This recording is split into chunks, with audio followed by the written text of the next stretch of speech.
Sabe aquela sensação de que algo estava prestes a acontecer, mesmo sem conseguir explicar? Aquela inquietação estranha no peito, como se sua alma estivesse sendo empurrada a prestar atenção, a mudar, a acordar. Muitas vezes, Deus não fala com trovões. E se a gente não estiver atento, pode confundir os sinais com coincidências, ignorar os alertas e seguir adiante como se nada estivesse acontecendo. Mas o céu tem falado. Deus está tentando te alertar. E é mais sério do que parece. Vivemos em dias perigosos, onde o barulho do mundo é alto demais e a distração parece mais confortável do que o silêncio da oração. Mas é nesse momento que o Espírito mais trabalha. Ele cutuca a consciência, incomoda os pensamentos, leva você a esbarrar com a mesma palavra várias vezes, repete conselhos que você não quer ouvir, permite perdas que você não entende. E quando esses sinais se intensificam, não é castigo, é misericórdia. É Deus tentando evitar que você caia em um abismo espiritual. Jesus disse em João capítulo 10, versículo 27, "As minhas ovelhas ouvem a minha voz. Eu as conheço, e elas me seguem." O problema é que muitos não têm mais ouvidos espirituais. O coração está endurecido, distraído, cheio demais de planos e mágoas. E quando o Espírito tenta alertar, a pessoa se fecha, se apressa, se recusa a parar. Mas Deus não desiste, porque Ele ama. E quem ama, avisa. Quem ama, confronta. Quem ama, interrompe o caminho da queda para impedir a tragédia da alma. É por isso que Ele tem falado com você, e talvez você nem tenha percebido. Há coisas que parecem comuns, mas são instrumentos de Deus. Há momentos que você está atribuindo ao acaso, mas são exortações do alto. E se você continuar ignorando esses sinais, pode se afastar tanto da presença, que nem mesmo saberá quando deixou de ouvir. Talvez você esteja exatamente nesse ponto agora. Você ora, mas é como se Deus estivesse distante. Lê a Bíblia, mas tudo parece repetido. A alma está pesada, as emoções embaralhadas, o coração sem direção. E o Espírito está tentando te acordar. Por isso, hoje você precisa prestar atenção com urgência. Este pode ser um dos últimos alertas antes de um erro irreversível, de um desvio profundo, de uma perda espiritual que não será fácil recuperar. O Espírito Santo está falando, e Ele quer te livrar. O primeiro alerta é a inquietação que não passa. Não é uma simples ansiedade, mas uma angústia que insiste. Você tenta ignorar, tenta seguir com seus planos, tenta forçar um sorriso, mas por dentro, algo está gritando. Essa inquietação não surge do nada. Ela tem uma origem espiritual. Pode ser um relacionamento que não agrada a Deus, uma decisão precipitada, uma prática escondida, um afastamento que começou aos poucos. O Espírito Santo aperta o coração, não para punir, mas para proteger. Foi isso que aconteceu com Davi. Ele escreveu no Salmo capítulo 32, versículo 3. "Enquanto calei os meus pecados, envelheceram os meus ossos pelos meus constantes gemidos todo dia." A alma de Davi estava gemendo por dentro, porque ele havia ignorado o alerta. Deus estava tentando alcançá-lo, mas ele escolheu o silêncio. E o silêncio diante do pecado é sempre um ruído de queda. Talvez você esteja insistindo em algo que já não te dá paz. Um emprego que parece bom, mas exige que você se afaste dos princípios. Uma amizade que te leva cada vez mais longe da oração.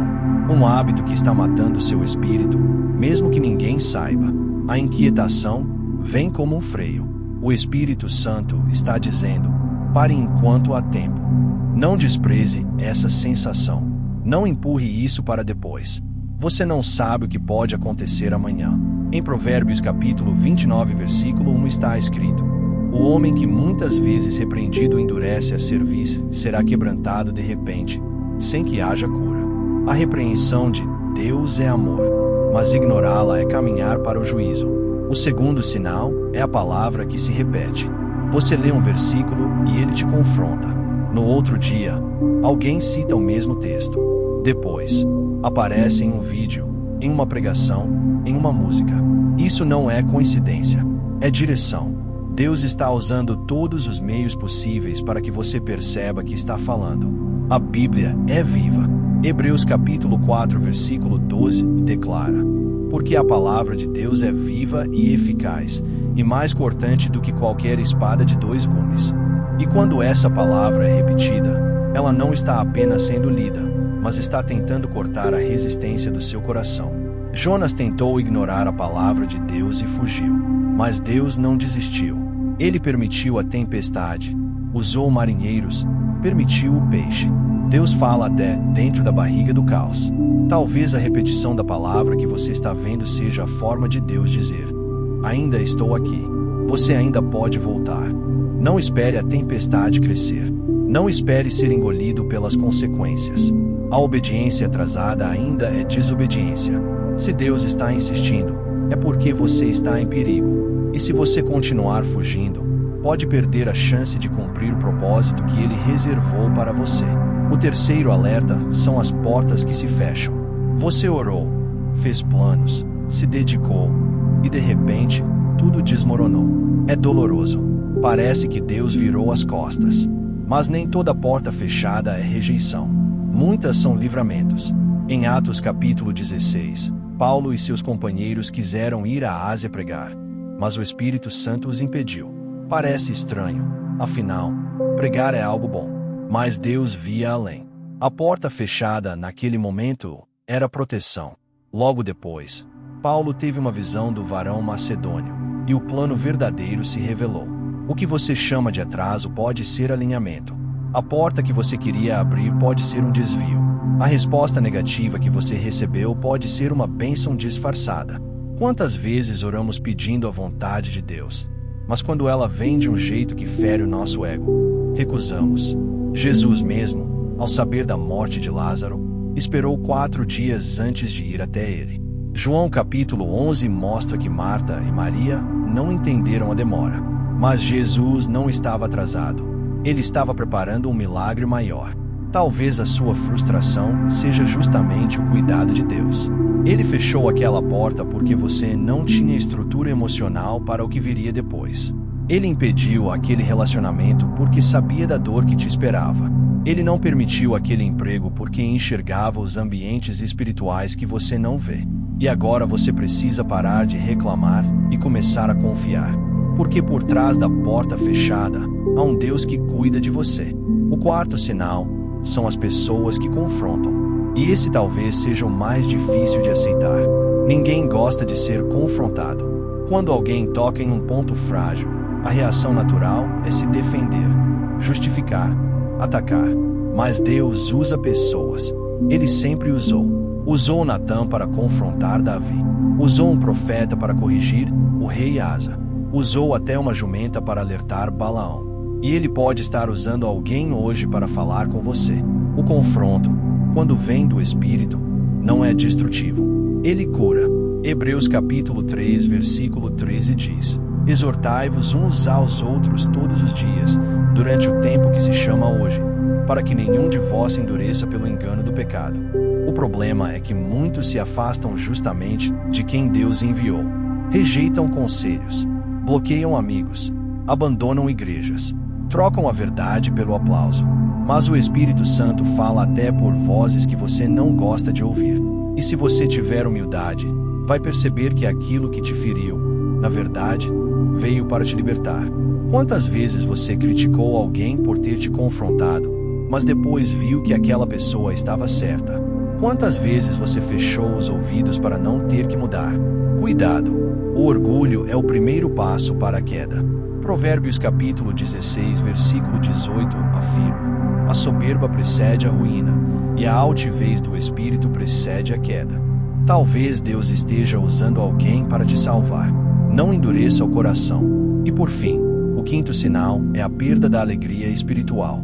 Você ainda canta, mas não sente. Ainda lê a Bíblia, mas não se emociona. Vai aos cultos, mas volta do mesmo jeito. A alma está seca. O espírito está cansado. E você acha que isso é normal. Mas não é. Isso é sinal de afastamento. É o alerta mais silencioso, mas talvez o mais grave. Elias passou por isso depois da vitória no Carmelo. Em 1 Reis capítulo 19, ele se escondeu, exausto, deprimido, pedindo para morrer. O mesmo profeta que orava com fé agora não conseguia nem clamar. Mas Deus não o abandonou. Deus enviou um anjo, deu alimento, deu descanso. E depois falou com ele, não com trovões, mas com uma brisa suave. O Espírito Santo está tentando restaurar sua alegria. Mas para isso, você precisa reconhecer que algo está errado. Precisa voltar à videira. Jesus disse em João capítulo 15 e versículo 5: Sem mim, nada podeis fazer. Fora da presença, a alma seca, mas ligada ao Senhor, a vida floresce novamente. Não ignore esses sinais. Eles não são coincidência. Eles são chamados de Deus. E o tempo é agora. Não deixe que a frieza espiritual se torne seu novo normal. Não aceite viver uma fé superficial. Não se conforme com a ausência da presença. Porque enquanto você se distrai, o inimigo se aproxima. Enquanto você ignora, o perigo cresce. Enquanto você adia, o tempo passa. E pode ser que amanhã já seja tarde demais. Jesus chorou por Jerusalém porque ela não reconheceu o tempo da visitação de Deus. Está em Lucas capítulo 19, versículo 44. Que isso não aconteça com você. Hoje pode ser o dia do seu reencontro. O momento de parar tudo e perguntar: Senhor, o que o teu Espírito está tentando me dizer? Talvez ele queira que você abandone um caminho, entregue algo que está te fazendo mal, confesse um pecado que você tem escondido, ou simplesmente volte a depender dele. Feche os olhos agora, se puder, e ore com sinceridade. Espírito Santo, eu me arrependo por ter ignorado a tua voz. Sei que tenho endurecido meu coração, fingido que não entendo, resistido aos teus alertas. Mas hoje, eu escolho ouvir. Se estou inquieto, mostra-me o que preciso mudar. Se a tua palavra está se repetindo, me dá a força para obedecer. Se portas estão se fechando, me ensina a confiar. Se alguém está me confrontando, me dá a humildade para aceitar. E se minha alegria se foi, sopra sobre mim de novo o teu fôlego de vida. Eu volto ao Senhor. Eu quero viver sensível à tua voz. Em nome de Jesus, amém. Se essa mensagem falou ao seu coração, escreva nos comentários: Senhor, eu escolho ouvir a tua voz. E compartilhe com alguém que talvez esteja ignorando os mesmos sinais que você já começou a perceber. Pode ser que você seja hoje um instrumento que o Espírito Santo quer usar para alertar outra vida, antes que seja tarde demais.